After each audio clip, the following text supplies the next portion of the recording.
Alors, Ali, je voudrais qu'on parle un peu du monde de l'occulte. Ok. Alors, toi, tu as été attiré très tôt par la ruqya. Ouais.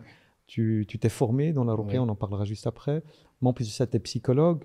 Tu as une approche islamique de la psychologie. Alors, je voudrais savoir comment tu te positionnes, toi, par rapport à la sorcellerie, par rapport à la possession, par rapport au mauvais œil. La position que j'ai toujours eue, c'est de croire en ça. C'est-à-dire, parce que ça fait partie de nos croyances, de croire en l'invisible et de croire aux effets de l'invisible sur le visible. Mm. C'est-à-dire que le mauvais œil, ça existe, c'est une réalité. La sorcellerie, ça existe, c'est une réalité. Les djinns existent, c'est une réalité. En ce qui concerne la possession, c'est là où ça devient un peu On plus a deux compliqué.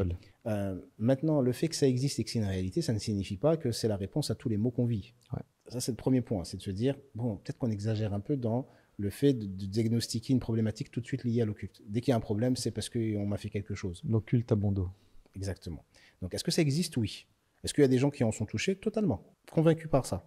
Est-ce que tous ceux qui disent qu'ils sont touchés sont touchés? Je pense pas. Je pense même que c'est une minorité qui est réellement touchée. Après, en ce qui concerne la possession, sur ça, ça a été variable. Pendant longtemps, je croyais en la possession. Puis à un moment donné, je remettais ça en cause en pensant que, en fait, non, c'est pas, il n'y a rien qui dit que c'est possible. Donc, ça à remettre en cause. Puis, je suis revenu sur le mode, oui, c'est possible, donc ça existe sûrement. Et puis, à la fin, je me suis rendu compte que ça soit possible ou pas possible, en fait, on s'en fiche complètement. Ouais. C'est pas important. Ça, c'est un débat.